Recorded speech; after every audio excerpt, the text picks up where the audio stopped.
Olá, boa noite, sejam todos bem-vindos e bem-vindas ao Sinapse CL desta quinta-feira, dia 5 de outubro de 2023. César, boa noite para você. Boa noite, Rô, boa noite para a nossa comunidade, é isso aí, vamos lá. César, hoje o assunto do dia é sobre segurança pública, não tem como não falar sobre segurança pública. A gente tem falado bastante aqui no programa também, né? Nós tivemos a execução de 3 médicos em plena orla da Zona Oeste do Rio de Janeiro, na Barra da Tijuca, né? Sendo que um deles é o irmão da deputada Sâmia Bonfim. Enfim, claramente a gente percebe que as milícias têm tomado conta, né, do Brasil. Isso, né, a gente pode falar do legislativo, do poder executivo, enfim, na política brasileira, inclusive. E aí eu queria te ouvir, você acha que foi um recado para a deputada ou você vai mais na outra linha? Que, na verdade, um dos médicos foi confundido, né, com o filho de um dos milicianos e que teria acontecido tudo muito rapidamente e eles teriam chegado lá e executado todo mundo, né? Só salvou um médico que está hospitalizado. A gente discutiu isso o dia inteiro, se acompanhou nos grupos do ICL e tal. Eu não sei dizer, Rô, honestamente. Eu comecei o dia mais inclinado a acreditar que se tratava de um recado para a Sâmia Bonfim e para todo o campo progressista, para todos os efeitos. E agora eu realmente tenho dúvidas, porque ao mesmo tempo há várias coisas que não fecham na história do engano, entendeu? Eu acho pouco provável que um grupo miliciano haja sem preparação, de forma de bermuda, né? Atabalhoada, de bermuda, sem proteção facial, confundindo o alvo, escolhendo o alvo quando esse alvo está na orla da Barra da Tijuca, que é um bairro nobre do Rio de Janeiro. Em frente a um hotelzaço. Exato, sabendo que isso existem consequências seríssimas por uma ação dessa magnitude, quando isso poderia ter sido conduzido em qualquer outro lugar, para todos os efeitos. Então, não sei, honestamente eu não sei o que pensar a essa altura, mas eu reforço aquilo que eu venho conversando com você há meses.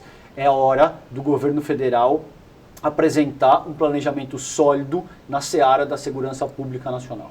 É a hora da esquerda tratar dessa pauta com a densidade que essa pauta merece, relacionando caristia e banditismo, relacionando um modelo de sociabilidade capitalista que te compele à competição o tempo todo e que concentra cada vez mais recursos na mão de uma minoria e cada vez mais caristia na mão da maior parte do povo, com os níveis alarmantes de violência e morte que a gente tem no Brasil. Essas coisas não podem estar dissociadas. Existe uma correlação muito intrínseca entre tudo isso que precisa ser discutido no nível sociológico e é hora do governo federal agir nesse sentido. Robson. A gente tem as polícias do Rio, de São Paulo envolvidas e também a Polícia Federal. A gente viu no caso Marielle que quando a Polícia Federal entrou, né, a gente teve uma celeridade nas investigações. Então a gente também acredita que dessa vez, de fato, seja desvendado o mais breve possível. A gente precisa entender o que aconteceu especificamente nesta situação, mas óbvio, o assunto segurança pública precisa ser enfrentado de frente. E por fim, para terminar, é chocante que você tenha... Veja o nível de banalização da violência que a gente chegou, porque você tem a execução de 3 pessoas, você tem uma pessoa que fica filmando usando termos absolutamente degradantes, tipo, olha, sentaram o aço aqui, São Paulista, viu? Filmando uma outra pessoa gritando por socorro, que ainda está viva, e a pessoa filmando aquilo. E 1 hora depois, segundo o nosso Google Noblar estava lá e presenciou, o bar já estava funcionando de novo, com as pessoas sentadas, tomando cerveja, como se absolutamente nada tivesse acontecido. Isso é um sintoma de que a gente está muito adoecido enquanto sociedade. E isso tem causas mais profundas do que meramente avaliar a milicianização da nossa política institucional e de todo o país. E a milicianização é sim um fato, mas ela é um sintoma de um processo muito mais profundo e muito mais intenso que precisa ser discutido no nível sociológico. A sociedade está doente. Acho que fato. Isso todo mundo concorda. Vamos receber nossa convidada? Vamos lá. Corintiana, meu! Jornalista, colunista do UOL, feminista e ativista LGBTQIAP+. Mili Lacombe, vim de verde só para te ver. Boa noite, seja bem-vinda ao Sinapse. Obrigada, gente. É um prazer estar aqui. Eu adoro verde, eu sou uma corintiana que adora verde, eu uso muito verde e queria só dizer que eu estou muito grata de estar aqui conversando com vocês, sou fã do programa. Ô, Mili, obrigado, querida. Seja bem-vinda, a gente também é fã do teu trabalho, você é uma craque absoluta, é um prazer te receber, viu? Mili, a gente vai começar repercutindo esse tema de hoje, que é a falta, né, de segurança no Brasil. A gente, por enquanto, tem duas linhas, né? Uma linha que diz que um dos médicos foi confundido, né, com o filho de um dos milicianos, e uma outra que seria um recado, né, a deputada Sâmia Bonfim, que vem sofrendo ameaças, né, e ela já, enfim, já falou algumas vezes sobre isso. Eu queria te ouvir sobre esse infeliz, né, fato que aconteceu ontem lá no Rio de Janeiro. Então, Rô, César, eu acho assim, essas duas linhas, me parece que seria uma extrema coincidência bizarra que o irmão de alguém que é ameaçada de morte diariamente e fala disso com muita regularidade, e é alguém que se coloca na mesma luta que a Marielle se colocava, na mesma luta que o irmão do Freixo se colocava, né? De qualquer maneira, eu acho que a gente precisa ir com cautela, porque são duas linhas e acontecem, né? Bizarrices. Dizem que Deus e o diabo se manifestam nas coincidências, né? Então seria uma manifestação claríssima do diabo, se fosse só uma coincidência. Mas eu acho que a gente precisa, todos nós, se implicar no que acontece, nesse horror que é o Brasil, né? Vocês fizeram uma entrevista linda com o Safatli ontem, com o professor Vladimir Safatli, e o Safatli diz o seguinte: Brasil é o nome que se dá a uma forma de violência. Essa frase faz muito sentido. E para que a gente comece a sair desse estado de coisas, eu acho que todos e todas nós temos que nos implicar. Então, qual é o papel da imprensa nisso? Que a gente está vendo que foi uma execução, né? 3, 4 homens, sangue, é uma cena de filme de terror, né? E uma hora depois, o quiosque estava funcionando. Então, a gente entra num ambiente de naturalização dessa barbárie que tem papel fundamental da imprensa nisso. Esses programas que a gente vê no fim do dia, programas de sanguinários, sim, eles naturalizam isso. Eles existem para naturalizar isso. Porque se a gente vê todo dia e a gente vê muito, passa a ser normal. E também eles existem porque eles dão uma cara ao bandido. O bandido tem cara, tem CEP e tem cor de pele. Esses programas comunicam isso. Então, por que a consternação geral? Porque morreram médicos brancos. Essa consternação deveria nos indignar todos os dias, com todas as execuções que acontecem nas favelas e nas periferias. E a gente perdeu isso. Porque esses programas contribuem para que a gente fique anestesiado e anestesiado. Então, é hora da imprensa se implicar em tudo isso que está acontecendo. O debate das fake news, por exemplo. Gente, fake news não é alguém falar assim, a Terra é plana. Fake news é você fazer aquilo que o Jornal Nacional fez com a Lava Jato também. Você só dá um lado da história, você pegar o que os procuradores te falam e noticiar como se fosse verdade. Tudo isso precisa entrar no debate. Então, a imprensa vai ter que fazer essa autocrítica, né? Como eu estou citando o Safatli, assim, indefinidamente, né? Como o Safatli diz, autocrítica é sinal de força, não de fragilidade. É hora da gente entender por que é que a gente agiu dessa forma, durante todos esses anos. Então, acho que a gente precisa se implicar. Ô, Mili, e eu venho insistindo, quero te ouvir a respeito disso, eu venho insistindo com a Hobbs nos nossos programas, mesmo antes da gente começar o Sinapse no N2, que o governo federal precisa trabalhar uma iniciativa maciça na seara da segurança pública e que a esquerda tem uma certa dificuldade de trabalhar com esse tema porque, em alguma medida, o tema envolve questões que são sensíveis, questões que remetem à punição, que remetem ao uso da força, ainda que seja o uso legítimo da força. Mas, ao não fazer isso, a esquerda não consegue abordar a questão da segurança pública de uma forma mais integral, de forma a correlacionar banditismo e caristia, de forma a se alientar que não existem indivíduos malvados por natureza na sociedade, que esses indivíduos se constituem com base em um modelo societário que os cercam, o que também não significa simplesmente dizer que são vítimas da sociedade, a coisa é muito mais complexa do que isso, mas reconhecer que a gente se constitui com base naquilo que nos é oferecido, sobretudo durante os anos iniciais da nossa primeira infância. Como é que você sente essa questão? Você acha que, enquanto comunicadora, você acha que é o caso, o governo federal deveria se posicionar nesse sentido, ou você acha que o governo Lula não deve entrar nessa contenda? Então, é um assunto bem complexo, e eu achava que esse caminho da conciliação era o caminho que ia nos conduzir a algum lugar melhor, a algum lugar de mais justiça. Vamos sentar e conversar, não vamos radicalizar as pautas, vamos ouvir o que o outro lado tem para falar. Mas, assim, esse caminho não funcionou. Não funcionou nem aqui, nem em nenhum lugar do mundo. Por mais que ele seja mais bonito, mais romântico, mais idílico, a gente precisa ter algum tipo de materialidade, olhar para trás e falar, gente, não deu certo. O que vai ser feito agora? A extrema-direita não tem medo de radicalizar. Quem tem medo de radicalizar é a esquerda. Então, por exemplo, a pauta da segurança pública. A esquerda, Lula, assim, Lula é centro-esquerda, né, gente? Mas até a esquerda. Vamos colocar o PSOL nesse lugar.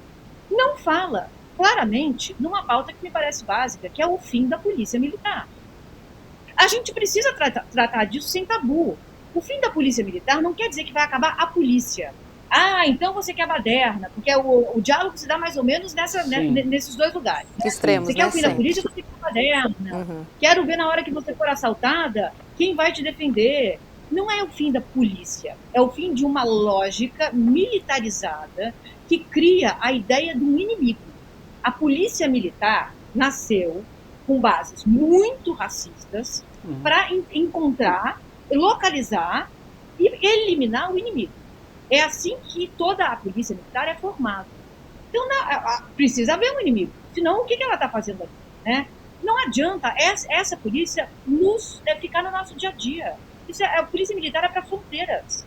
Para se vier alguém tentando invadir, é uma coisa maior. Mas não, a gente está no nosso dia a dia sujeito e sujeitas a essa polícia. Ela tem um inimigo. Ela localizou o inimigo. A gente sabe onde o inimigo mora. Vou falar de novo a mesma coisa. O inimigo tem CEP, tem cor de pele, tem gênero nesse caso. Né? Então, a esquerda falha em ter medo de radicalizar, em ter medo de falar pautas básicas, como uma jornada menor de trabalho. A gente continua falando as mesmas coisas, tentando falar bonitinho para ver se o outro lado vem com a gente. Vou contar uma história rápida. Peguei um táxi outro dia em São Paulo. E a gente parou no trânsito, no centro da cidade, e o motorista começou a reclamar do prefeito, do governador, dos políticos de uma forma geral, de quanto ele está trabalhando, de como é difícil trabalhar tanto assim. Até aí, estou me solidarizando com ele, né? Aí ele fala assim no final, e eu vou te explicar por que isso tudo está acontecendo. E eu pensei, gente, ele vai falar do capitalismo, né? Ele falou porque homem deixou de ser homem e mulher deixou de ser mulher. Meu Deus! Eu ouvi você contar essa história e eu achei genial a tua sensibilidade de perceber um sinal do teu tempo quando você contou essa história. Incrível. Incrível. Então é falta de um discurso que mobilize esse cara. O taxista, um homem branco heterossexual que está trabalhando 17 horas por dia. Como trazer ele para o nosso campo? Né? A gente não está conseguindo. E o discurso que pega, porque é um discurso forte, a única coisa que você sabe da vida é o que é ser homem. Você vai deixar tirarem isso de você? Não podemos. Vem com a gente. E o bolsonarismo tem uma dimensão muito grande dessa masculinidade, né? Muita gente foi com ele por isso. E só um pequeno parênteses, Robson, antes de te devolver a palavra, um aspecto muito interessante que Mili traz para o debate é que a polícia ela tem um alvo pré-determinado, porque, por exemplo, a primeira expressão militar, policialesca, que se cria no Brasil, se cria no Império em 1823, um ano depois da criação do Império por Dom Pedro. Sabe como é que chamava isso? Não. Batalhão dos Caçadores. Veja. E é óbvio que tinha um objetivo muito claro, que era caçar a população negra rebeldes, sobretudo, e os indígenas da nossa terra. Então, o legado histórico e cultural que conforma o nosso militarismo tem como premissa elementar isso que a Mília acabou de colocar. Por isso eu concordo que a desmilitarização da polícia precisa ser, é uma pauta sensível, difícil, mas que precisa ser trabalhada. Mília, aproveitando que você falou, né, sobre homens e mulheres, eu queria também trazer um assunto que é a descriminalização do aborto, né? Um outro tema que gera muita polêmica e está lá no STF. Eu sempre penso em duas linhas, né, quando eu falo sobre o aborto. Primeiro é que a falta de compreensão que a gente está falando sobre saúde pública, ela é gritante. E um outro ponto para mim que pega muito, Mili, essa confusão entre política e religião. Porque religião, cada um tem a sua, tá tudo bem, né? A política é para todos. E aí, quando a gente está falando sobre o aborto, a gente está falando sobre o direito de uma mulher decidir. A descriminalização não está dizendo faça o aborto, né? E aí sim eu acho que talvez numa segunda camada entre sim o papel da religião daquela mulher que vai ajudá-la a entender se ela deve seguir por esse caminho ou não. Mas assim, tudo é colocado no mesmo saco, chacoalham e a imagem que passa, para mim, a mensagem que passa é: mulherada, tá liberado o aborto. E não é sobre isso que a gente está falando. Não é, Roberta. E eu acho assim, esse assunto, ele é colocado de uma forma que parece muito difícil, complexa, mas ele é muito simples. A gente já decidiu, enquanto sociedade, sobre aborto. A gente já decidiu quem pode fazer e quem não pode fazer. Isso está decidido. A gente aqui, no bairro onde eu estou agora, sabe perfeitamente quem faz, onde faz, quanto custa. É só uma amiga minha engravidar, a filha de uma amiga minha engravidar, é rápido. Olha, vai lá, tal, é ótimo. Eu já levei 3 pessoas para fazer aborto. Assim, sabemos onde fica, tá? Agora, sabemos quem não pode fazer. A essas pessoas não é dado direito. Então, a gente precisa entender que o que a gente vai decidir agora sobre aborto é: a gente segue sendo hipócrita, vamos naturalizar a hipocrisia enquanto sociedade, ou a gente vai falar disso seriamente? Porque, assim, se a gente for falar do debate religioso, ele passa a ser de um realismo fantástico, que começa assim: que horas a alma entra no corpo? A gente está decidindo quantos anjos cabem dançando na cabeça de um alfinete. Quantos anjos? Eu não sei, eu posso ter uma ideia, você outra, César outra. Vamos ali na igreja decidir. Não se trata disso. Isso é bizarro. Não é religioso. É um caso de saúde pública, que a gente já sabe quem faz e quem não faz. Não adianta a gente trazer quem lê a Bíblia como quem lê a Folha de São Paulo para o debate. Não são notícias o que está na Bíblia. Não teve um dia que Noé fez uma arca e o primeiro casal de, sei lá, javalis entrou. Não houve esse dia, são fábulas, são mitos, é simbologia. Parábolas, então a gente... né? Parábolas, exatamente. Então a gente precisa decidir, enquanto sociedade, se a gente vai continuar a ser gritantemente hipócrita ou se a gente vai tratar o aborto sem a religião no meio. Querem discutir que horas a alma entra no corpo? Tá tudo certo. Teologicamente é um debate bom. Vamos ali em outro ambiente. Aqui o debate não é complicado e não deveria ter tabu. Se trata de saúde pública. Tem mulheres morrendo. Essas pessoas que se dizem a favor da vida não são de fato, né, gente, a favor da vida. Se não estavam agora mesmo nas favelas periferias chorando as crianças que morrem todos os dias. Então não se trata de vida, se trata de regular o corpo da mulher. É só isso. Quando, como, com quem a gente vai poder transar. É isso. Perfeito. Eu fiz um post um dia desses e eu recebi muitos ataques também, dizendo que eu era abortista, dizendo que eu era um esquerdista alucinado e tal, exatamente porque eu fiz essa proposição de que, primeiro, o debate sobre o aborto ele tem que estar na seara sociológica e não teológica. Sim. Que é isso que a Mili colocou aqui. E depois eu honestamente acredito, essa é a parte mais polêmica, que as pessoas mais reagiram, mas eu honestamente sinto a questão dessa forma. Depois de que tudo tiver sido dito e feito, a palavra final precisa ser das mulheres. Porque o organismo implicado nas decisões é o organismo feminino. Então não cabe ao homem dar a última palavra, considerando que não é você que enfrenta as consequências finais desse processo. Eu estava brincando, conversando com o Helder Maldonado, a gente faz a Galãs Feios, tem um viés mais leve e tal, e a gente chegou na conclusão que é o seguinte: se homem engravidasse, você ia ter assim lugares de aborto no qual você pode jogar bilhar, no qual você pode, entendeu? Já tem o caixa eletrônico para você abortar, tirar dinheiro e comprar pão para levar para casa. Por isso que o homem usa camisinha, a mulher tem que tomar remédio. Exato. É por isso. Exato, porque o que tá em jogo aqui, por isso que o debate é sociológico, entende? É o que a Mili está propondo, é a respeito de controle societário. Essa é a pauta aqui. E quando a extrema-direita se apropria de pautas morais, entre aspas, que a gente sabe que de moralidade efetiva não tem absolutamente nada, é uma questão, sobretudo, socioeconômica e de raça que está sendo advogada aí. Porque você veja que, levando para a nossa próxima pauta, no caso da Unisa, por exemplo, aqueles estudantes que perdão pelo termo, mas baixaram a calça e fizeram uma masturbação coletiva, não sofreram qualquer tipo de rechaço. Foram aceitos de volta novamente pela Unisa. Qual a chance de você ter homens pretos de uma classe socioeconômica mais empobrecida adotando uma atitude análoga e saindo incólume desse jeito? Então, queria te ouvir, Mili, acerca dessa questão da Unisa e como é que você entende essa correlação entre pauta moral e condição socioeconômica, racial, etc. Sim, para responder, eu vou voltar um pouco ao aborto. Tá. Porque falar de aborto, a gente não poderia falar de aborto sem falar de justiça reprodutiva. Porque se trata exatamente disso que você está falando. As mesmas pessoas que dizem vai ter o filho, elas não estão preocupadas em que condição a mulher vai ter o filho.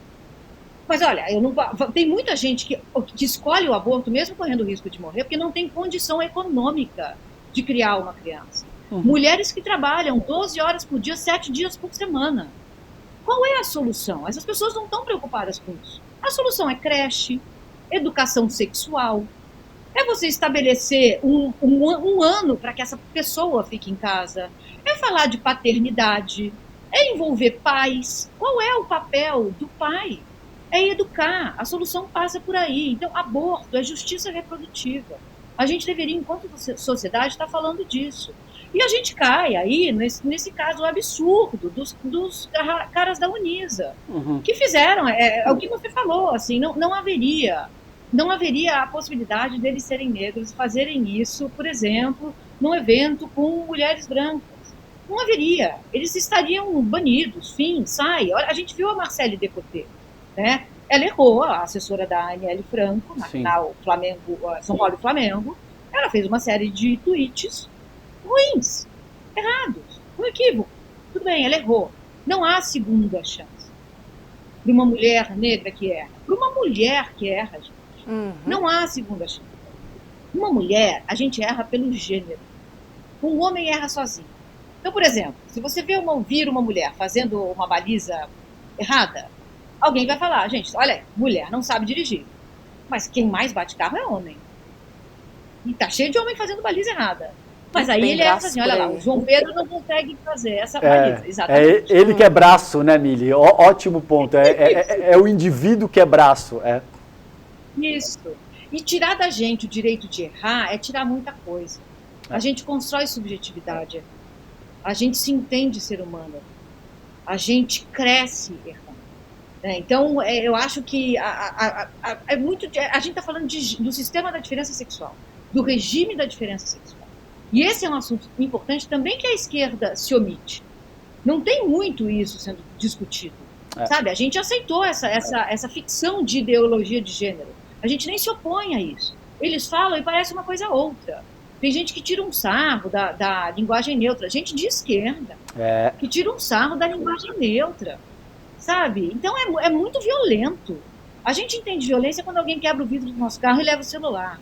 Mas a gente não entende violento como uma emissora que passa o dia inteiro falando a favor da privatização do transporte público. É uma violência. Sim. E da Sabesp. É uma violência. É uma violência que não exponham que o mundo inteiro está reestatizando. É uma violência que não digam que água não é mercadoria. que transporte público não é mercadoria, que a lógica do lucro não pode operar num vagão, porque eles vão querer o vagão lotado sempre, porque é isso que dá lucro. Não. Quem passou o dia ontem vendo os canais de notícia acha que a privatização do transporte público e da Sabesp é ou boa, ou muito boa, ou excelente, ou maravilhosa. São essas as opiniões. Então, você limita o escopo de debate do centro à extrema-direita, e ali dentro você fala, aqui podemos debater. E cria-se um teatro da democracia. Cadê os sindicalistas? Cadê os metroviários? Cadê a população? Cadê o outro lado? Não tem. Isso é violento. E isso também é fake news. Maravilhosa a tua fala. Queria misturar um pouquinho o assunto sobre violência, né? Violência sexual, uma violência contra a mulher, com os médicos, né? Só que dessa vez não com os estudantes, mas com os médicos que estão aí atendendo nos hospitais, né? O ano passado eu fiz uma microcirurgia, Mili, e confesso que não tem como não pensar numa situação de vulnerabilidade enquanto mulher, hoje sendo atendida por um médico, né? Juro, César, a gente está falando, enfim, sobre temas que são caros, né, para as mulheres, mas a gente vive uma situação que é, assim, muito, não vou falar incontrolável, mas ela é uma situação dura demais, né, contra a mulher, né, porque quem sofre o abuso é a mulher, claro, né, quem é a vítima é a mulher. Quem morre por feminicídio é a mulher. Claro. Né? Só que a gente está muito longe de ser o sexo frágil. Mas muito longe de ser o sexo frágil. E aí eu queria te ouvir, Mili, porque essa é uma preocupação que eu acredito que todas as mulheres hoje em dia têm, que é, eu preciso ir ao médico, eu preciso fazer uma cirurgia, mas quem garante? Né? A gente teve o caso da Laís Souza também, recentemente, que contou que foi abusada. Quer dizer, os casos pipocam por aí e, de novo, né, contra a mulher. Sempre a mulher. Você sabe, é muito interessante, Roberta, é muito interessante você falar isso, porque a minha ex-mulher, há um mês, foi fazer uma cirurgia. E eu fui ser acompanhante dela. E a gente estava, na véspera, falando disso. Você está com medo? Ela falou, estou com medo. Eu falei, do quê? Ela falou, de eu ser abusada no centro cirúrgico. Aí a gente começou a tentar entender como poderíamos nos prevenir disso. Será que eu poderia entrar? Eu não sei, sabe, a gente começa a pirar. Tem câmeras? Será que tem câmera lá dentro? Aí a gente começou a entender que aquilo era uma crueldade, uma violência. A gente não deveria estar preocupada com isso. Ela deveria estar tentando se tranquilizar. Exato. Era uma cirurgia de algumas horas. E a gente estava preocupada em ser abusada. E aí eu voltei um filme na minha cabeça, eu operei o joelho 2 vezes com 25. E aí? 25 anos eu tinha. Eu não sabia de nada disso. Eu fui, eram só médicos, só homens. A gente não pensa sobre isso? É perverso. Claro. É muito perverso viver nesse mundo, sabe?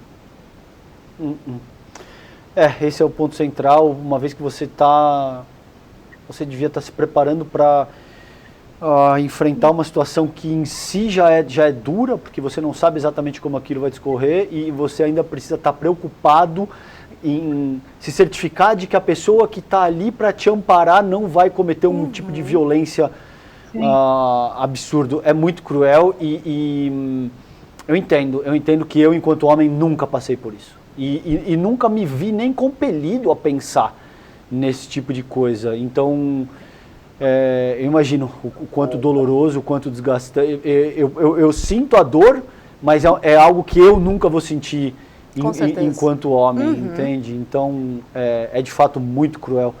Mili, vamos falar um pouquinho de um assunto... Fala, querida. Claro, por favor, deve.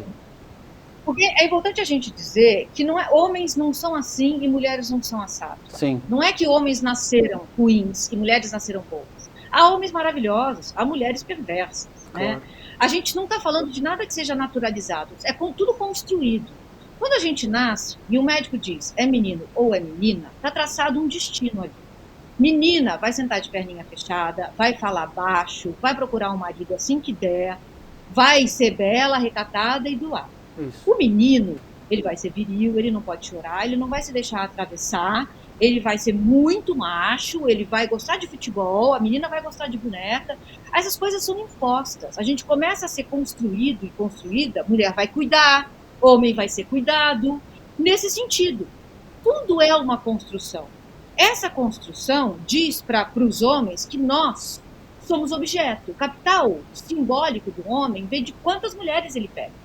Uhum. A sociedade não diz para a gente, não diz para o homem não estupre. Ela diz para a mulher, não se deixe estuprar. Você estava com que roupa quando aconteceu? Você bebeu? Não era para você estar sozinha à noite. Então, essa objetificação dos nossos corpos, do sujeito, quer dizer, o sujeito nem existe, é só um objeto, faz com que homens se sintam à vontade para atuar desse jeito. Quando acontece um caso de violência sexual no futebol, eu corro para dizer assim, essa pessoa não é um monstro. Ela é vítima da mesma sociedade que produziu eu e você. A gente precisa se implicar no que está acontecendo. Uhum. Então, eu tenho falado muito assim, o feminismo é uma luta de emancipação de todo mundo. Sim. Esse feminismo não liberal, né? O feminismo liberal pode pegar até outro nome para existir, não é feminismo. Mas é o feminismo decolonial, antirracista, anticapitalista. É esse que vai levar homens e mulheres e seres não binários longe. Concordo, e eu quero contribuir com isso, porque eu acho que esse é o cerne, por exemplo, do que eu trago no Esfarrapados. Eu já te disse isso várias vezes. Olhando para a extrema-direita, eu cheguei à conclusão, eu me perguntei durante muito tempo, qual é o elemento central, nevrálgico, que levam essas pessoas a se alinharem com a extrema-direita? E eu já te disse isso, eu cheguei à conclusão de que é a proposta que o desenvolvimento humano parte de uma premissa biologista. Ou seja, a Hobbes nasce Hobbes e a forma como ela se constitui já está pré-determinada na composição genética dela. Isso que a Mili está propondo é o extremo oposto. É o desenvolvimento histórico e cultural, por exemplo, segundo Vygotsky, aborda no enfoque histórico e cultural. Mas você, obviamente, não acredita no biologismo. Não, eu critico. Eu critico o biologismo como sendo o cerne da abordagem da extrema-direita e da direita liberal também, entende? Porque são pessoas que acreditam que existem seres humanos mais fortes ou mais fracos por natureza. Acreditam ou se confortam em acreditar, César? Não sei, Rô, eu acho que genuinamente acreditam, ainda que muitas vezes eles não verbalizem isso de uma maneira tão explícita. Mas isso tá conformado num substrato que anima essa filosofia. Se você pegar um cara, por exemplo, como Olavo de Carvalho, que é o guru do bolsonarismo, é para aí que eu vou levar a pauta com a Mili em seguida, e você lê o Jardim das Aflições, tá? Que infelizmente eu tive que ler esse tipo de porcaria para estudar o material. Ele usa uma linguagem muito rebuscada, ele cita de filósofos gregos a pensadores iluministas e toda uma linguagem em latim absolutamente sofisticada para, no fim das contas, te dizer essa mensagem que eu estou te dizendo. Existem seres humanos que são mais fortes e superiores por natureza e existem seres humanos que são inferiores e menores também por natureza. Não por acaso, os inferiores, na visão dessa gente, e de acordo com o biologismo que eles defendem, são pretos, mulheres e gays. E não por acaso os superiores são homens brancos cisgênero. Entende? Agora, de muitas maneiras, isso ignora o aspecto central da composição de como a tua personalidade se constitui, que é um desenvolvimento histórico e cultural. Eu não nego que você tem a tua biologia, só que a tua biologia te compele a ter que dormir entre 6 e 8 horas por dia, a ter que tomar água, a satisfazer as tuas necessidades fisiológicas, incluindo aí o contato humano, o amor, etc. É isso, entendeu? Todo o resto, no que diz respeito à formação ideológica do indivíduo, é histórica e culturalmente constituída. Exato. E aí você vê o porquê que tem tanta gente que apoia essa proposta bolsonarista. É para cá que eu levo a conversa contigo, Mili. Eu queria ouvir, eu e a Roberta, a gente com frequência conversa aqui com os nossos entrevistados e entre a gente se a gente acredita que o Bolsonaro vai ser preso, quando isso vai acontecer e qual a importância dessa eventual prisão do Jair Bolsonaro para o nosso tecido social. Eu gostaria das tuas ponderações acerca desse tema. Você acha que ele vai ser preso e quando isso deve acontecer, se você acredita que sim? César, antes de responder essa pergunta, eu queria falar um pouco sobre as pautas identitárias, né? Porque Perfeito. a gente está para nomear, a gente não, o Lula vai nomear o próximo ministro, a próxima ministra do STF, né? E ele já disse que ele não vai se prender a pautas identitárias. Então, aqui eu acho que tem uma inversão. O capitalismo é muito bom em inverter narrativas. A pauta identitária é o homem branco heterossexual. Essa é a pauta identitária que domina o debate há séculos. Se a gente vai combater a pauta identitária, a gente precisa começar por essa. Então, se o Lula nomear um homem branco, ele está, sim, entregue à pauta identitária e nomeou por causa dela. As pautas dos movimentos antifascistas, feministas, anti-LGBTfobia, elas são universalistas. Elas não são identitárias. E a gente usa a linguagem do nosso inimigo para aceitar chamar de identitária. Não é. A única pauta identitária que existe é a do homem branco heterossexual. E se o Lula nomear esse sujeito, ele está, sim, nomeando através, mobilizado, articulado pela pauta identitária. Então a gente precisa deixar isso muito claro. Eu votei no Lula, voto no Lula de novo, amo o Lula, adoro que ele é corintiano, queria sentar tomar uma cerveja com ele, sou muito fã do governo dele, mas as críticas precisam ser feitas. O Lula é um homem branco, católico, heterossexual. Então, ele está mobilizado por essa agenda identitária. Isso precisa ser dito. Em relação ao Bolsonaro, eu acho que o Bolsonaro não foi nem indiciado ainda, né, gente? Como assim? Como assim ele não foi nem indiciado ainda? Então, temos aqui um horror acontecendo. Mas eu alargaria para o governo Bolsonaro precisa ser investigado. Aconteceram coisas ali que são da ordem do indizível. A gente precisa chamar à luz da verdade todo mundo que estava com o Bolsonaro. Não é pouca gente. Então não basta só prender o Bolsonaro. Precisa prender, investigar, processar, prender todo mundo que foi envolvido no horror que a gente viu durante 4 anos, né? Eu não sei mais, sabia? Se você me fizesse essa pergunta há um mês, eu diria, vai ser preso. Claro que vai ser preso. Tinha, né, o negócio das joias, ele estava sendo ouvido. Acabou. Cadê tudo isso? Não estamos mais falando disso. Então eu temo, sabe? Eu temo que fique por isso mesmo. É verdade. Se fosse há um mês atrás, eu também diria, assim, será? A gente fazia muito, brincava, né, no N2, inclusive, que a gente já fazia a pistinha de dança novamente, porque a gente fez uma pistinha de dança, né, quando ele se tornou inelegível. Mas, de fato, foi perdendo força. Arrefeceu, né? Porque vai ficando distante do fato, né? Assim, a gente vai... E aí a gente tem notícias, o Brasil não deixa a gente dormir, né? Enfim, outras pautas se sobrepõem e a gente vai deixando, a gente não esquece, mas ela vai se diluindo, né? Com o passar do tempo, de fato. Ele não foi ouvido nem na CPMI do golpe, César. Que terminou, está terminando melancolicamente. E ele não vai ser ouvido lá. Assim, para mim, isso foi um recado que, assim, foi um banho de água gelada para mim. Já começou daí, sabe? E eu concordo muito com você, Mili. Tá difícil da gente acreditar.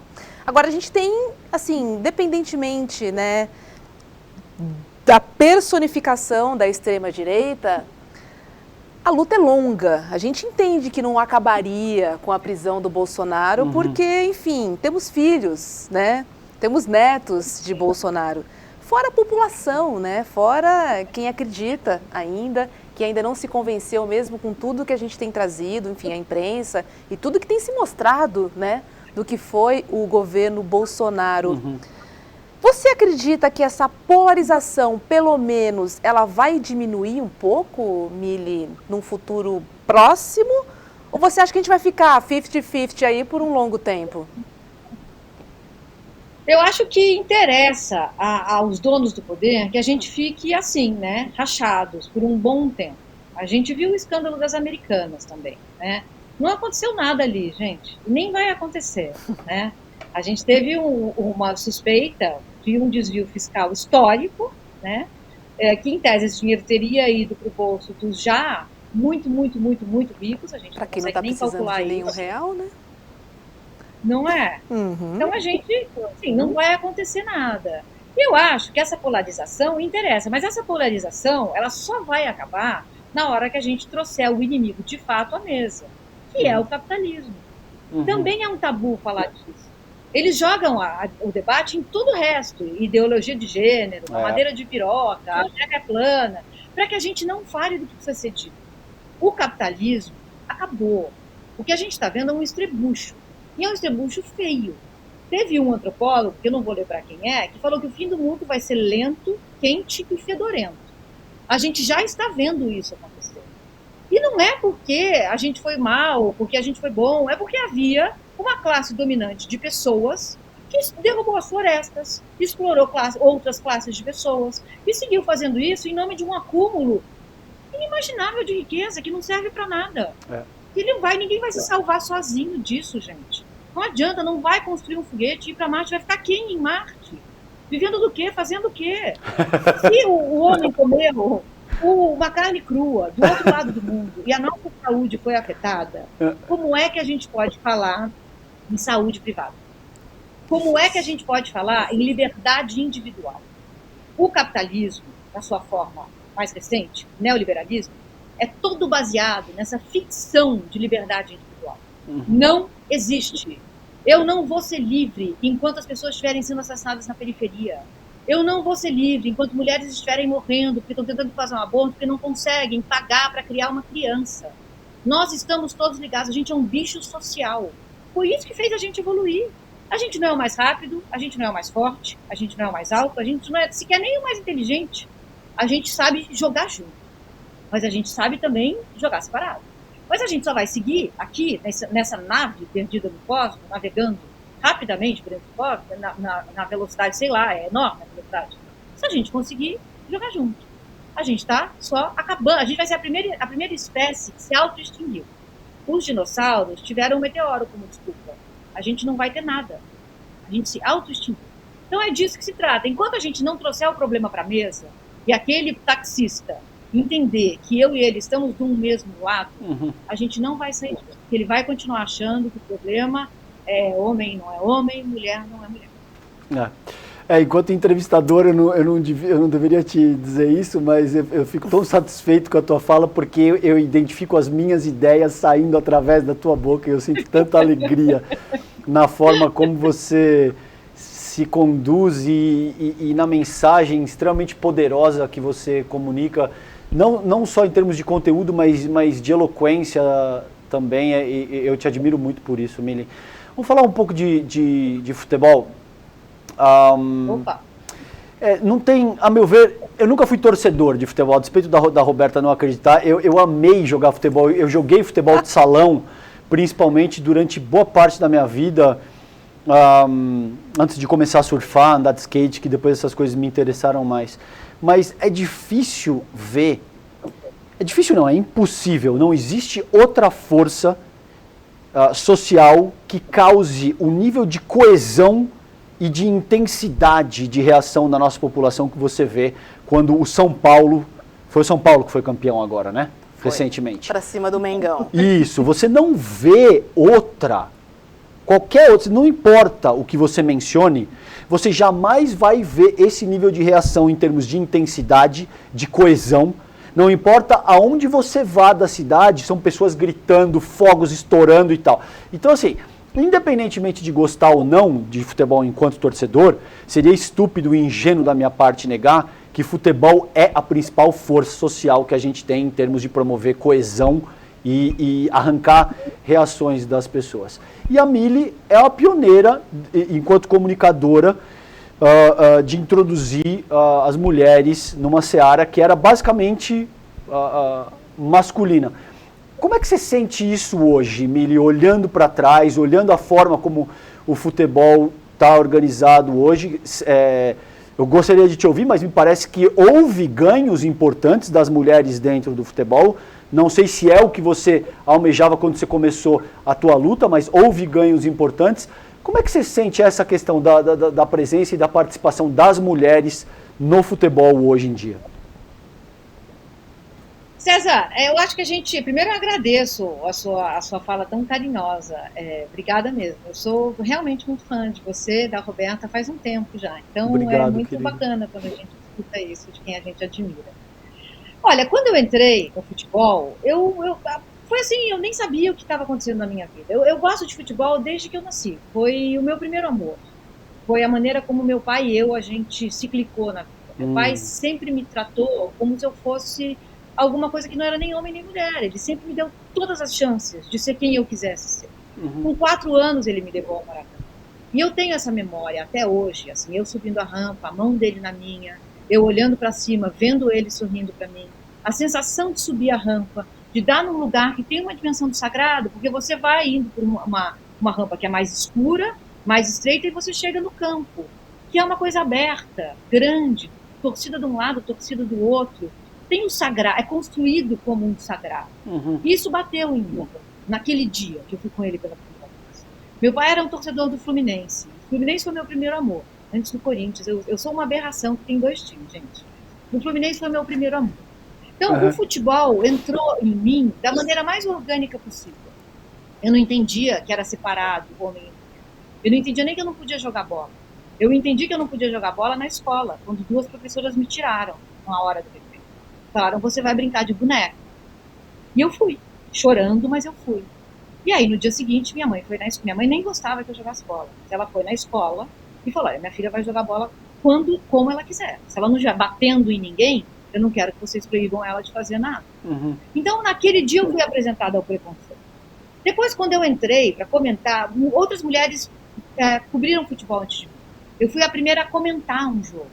Então, tá em igualdade de condições ali com o narrador. Eu lembro que o primeiro jogo que eu fiz foi com o Milton Leite, meu grande amigo, um homem maravilhoso. E eu, ali, também entendi que eu estava num lugar que era essencialmente masculino. E que não ia ser tão fácil e gostoso como eu achei que ia ser.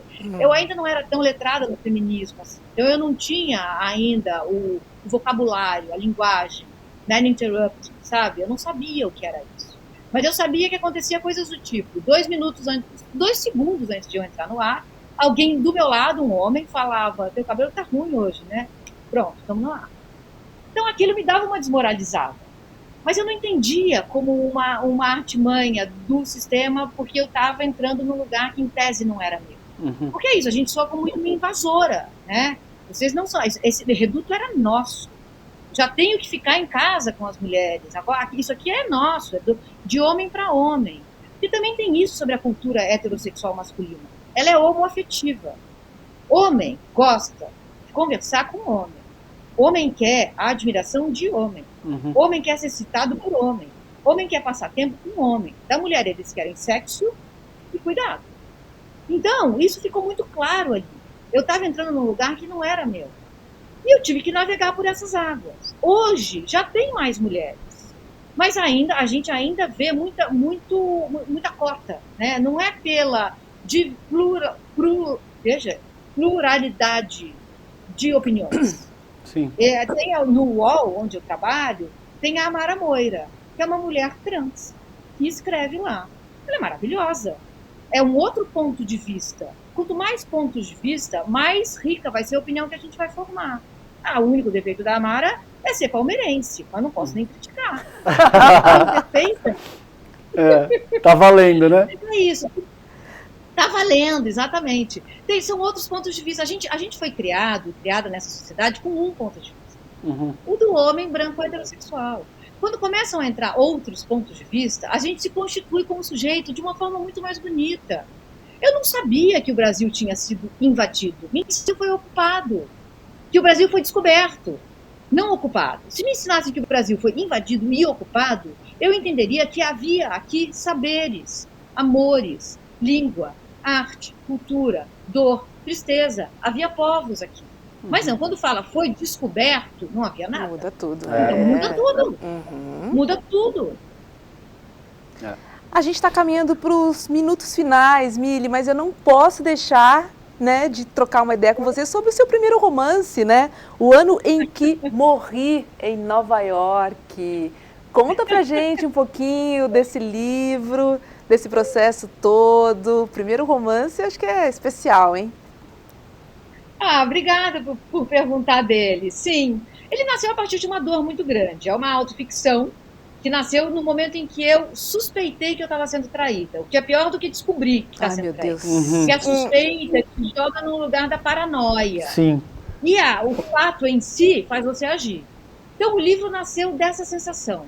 E aí eu escrevi um romance que conta a história é uma autoficção, né? Então tem muita coisa que não aconteceu, alguma coisa é exagerada, mas muita coisa aconteceu ali. Sei. 30, 40% é verdade absoluta.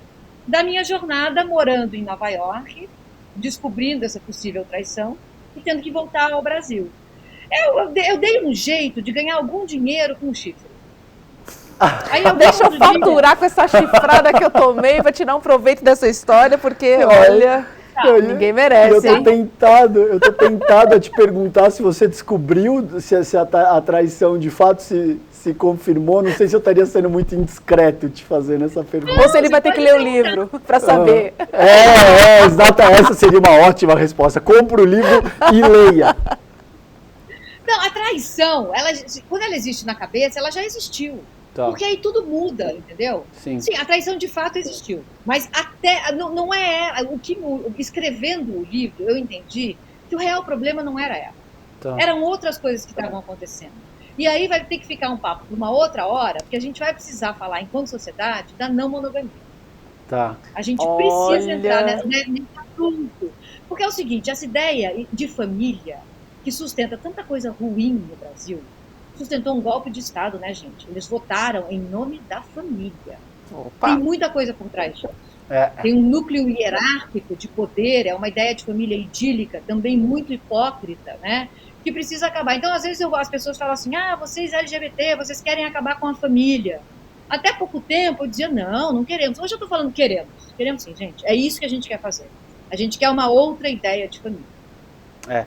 Tem um trabalho muito interessante do Engels, que ele fala sobre a origem da família, do Estado, e ele faz colocações muito interessantes nesse sentido que a Mili está colocando. Eu, honestamente, eu entendo que é um tema sensível. Coçou até a barba, você viu, né? Você viu, eu faço isso quando é um tema sensível, geralmente. Ela já sabe me ler, já. O problema da intimidade é isso, viu, Mili? Que a pessoa sabe ler a tua linguagem corporal. É uma questão sensível, tá? Mas, assim, por que eu honestamente acredito que as estruturas monogâmicas e familiares tradicionais se mantiveram durante tanto tempo ao longo dos últimos 4, 5 séculos? Porque o ônus dessa estrutura foi carregado pelas mulheres. O homem, sobretudo, era um cara que sai, que tem casos, que transa com prostituta, que se satisfaz de outras maneiras, e as mulheres, dependendo financeiramente, não podiam questionar muito isso. Na medida em que você começa a ter estruturas diferenciadas e as mulheres começam a se tornar independentes financeiramente, você pode pegar as mulheres que têm trabalho fora de casa. Por exemplo, na década de 70, isso era absolutamente raro. A minha mãe, por exemplo, o pai dela ainda dizia, não, filha, você tem que aprender a cozinhar, a bordar. Exatamente, era isso. Então, na medida em que existe todo um processo de emancipação feminino, essa pauta começa a vir à baila.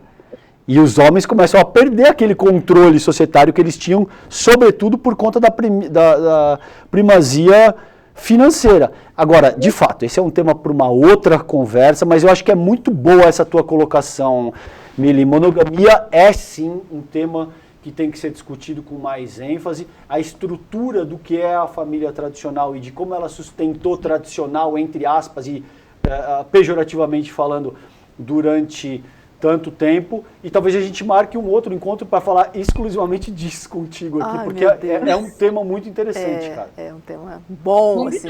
Lá em casa eu digo sempre, eu não tenho maturidade para isso. Para romper a monogamia. Para romper a monogamia. Eu não tenho maturidade para isso, Mili. Sim, também não é fácil. Você também se constituiu num contexto histórico e cultural que te compele a perceber isso como algo nefasto, deletério e tal. Então é difícil. É por isso que eu cocei a barba, entende? Não, e tem o ciúme, né? A gente é inundado disso. E tem essa ideia de que alguém é meu e que alguém vai comigo até o fim. E o medo de perder. É uma estrutura de poder. O medo de perder. Mas você sabe que as minhas ex-mulheres, elas são todas minhas melhores amigas. Então, assim, também o movimento das lésbicas tem muito a ensinar nesse sentido. Sim. Mas, gente, a gente pode bater um outro... Esse assunto é muito interessante. É muito bom, muito bom. Delícia, querida. O papo com você voou também. Você é uma potência, Mili. prazer falar contigo. Obrigado por toda a tua inteligência, por toda a tua simpatia, a tua humildade. E esperamos, né, você de volta aqui no Sinapse. Exatamente. E abaixa a monogamia. Pronto. Beijo. Obrigada pela oportunidade. Adoro vocês. Beijo. Valeu, Beijo, querida. Um beijo enorme, Mili. Esse Sinapse especial monogamia. Eu acho que alguém vai ter problemas em casa hoje, hein, dona Robs? Mas você sabe que a resistente da minha casa sou eu, né? Por incrível que pareça. Então não, entendi. Entendi, achei que era o contrário. Eu falei que eu não tenho maturidade para isso. Boa, é verdade, boa. Vamos lembrar que tem aula gratuita e aberta com o Eduardo Moreira. Bota aí na tela pra gente, por favor, dia 10 de outubro, às 8 horas da noite. E a aula é essa, ó, as 3 regras para investir com resultados. 10 de outubro, às 8 horas da noite. Já bota aí no seu Google Agenda, para ele te avisar quando começar a aula com o Edu. É só entrar em edu1.com.br/sinapse, tá bom? Vamos lembrar também da programação, que começa amanhã às 7 da manhã com o Leandro Demore e o seu Desperta, das 7 às 8. E coladinho no Desperta tem o ICL Notícias, primeiríssima edição, das 8 às 10h30 da noite. Posso lembrar que essa é a última semana para votar no prêmio Mais Admirados Jornalistas Negros da Imprensa Brasileira. Eu estou lá representando o ICL. Então, se você puder, vai lá em icl.com.br/Roberta, entra, bota o seu nome, o seu e-mail, vai na categoria jornalista e seleciona. Gente, a categoria jornalistas tá boa. Só tem mão ali, e são todos os meus amigos, já digo isso, bom. Mas eu sou competitiva. Falei, queria levar essa para o ICL, levar essa para casa. Exatamente, e o teu talento e o teu nome não deixa a dever para absolutamente ninguém. Eu quero deixar um recado também, Rô. Nesse sábado, gente, dia 7, sábado agora, depois de amanhã, eu vou estar no Rio de Janeiro, na Flive, que é uma feira de livros. Eu vou tem um debate sobre os esfarrapados no Sintel, que é o Sindicato dos Trabalhadores das Telecomunicações, às 14 horas. Então, nesse fim de semana, no Rio de Janeiro, quem estiver aí no Rio de Janeiro, eu os convido a participar desse debate do meu último livro, O Esfarrapado. Colhem lá, calejam Zets. Que dia que é, então? Sábado 7, dia 7 agora. Só chegar? Só chegar. Calejão Zets. Vamos lotar aqui bancada para ver o Calejão ao vivo e a cores, falando sobre um livraço, que é o Esfarrapados. Ainda não terminei, mas estou quase lá. Valeu. Um beijo para todo mundo, uma ótima noite e até amanhã. Tchau, tchau, gente. Se você investe ou se você tem a intenção de investir um dia, quais são os seus principais objetivos?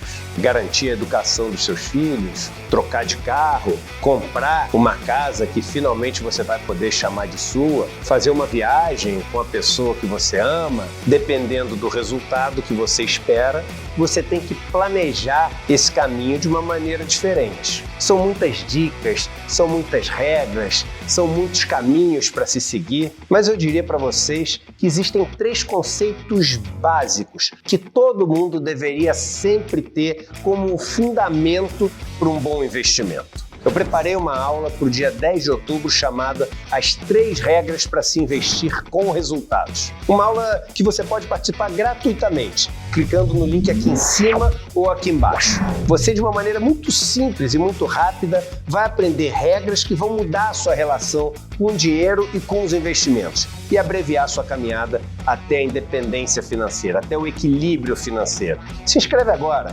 participa da aula, chame seus amigos e amigas também para participar. E aí depois você me conta o que você achou.